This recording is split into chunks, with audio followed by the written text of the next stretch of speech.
nè.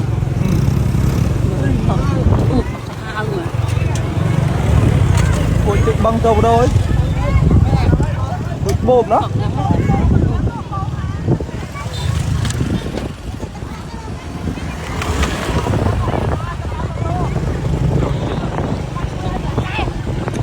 Ô nó một bớt long ạ. Ô nữa. Nó gọi một bớt long tập gần nó chọc lắm anh mới khơi chụp ảnh. Ô một tập nó đó. Chọc lắm. Ồ đấy.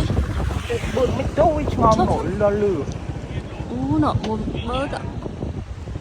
Ô sai tập. Mẹ nó.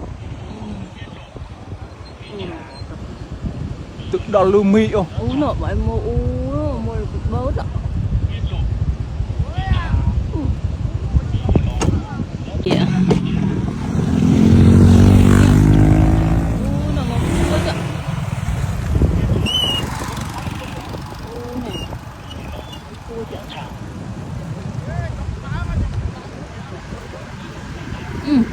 Mịt láo ạ. Ui chả hào nha, tập lâu rồi. Ô này tầm khơi nha lục ơi. Đi vui ơi.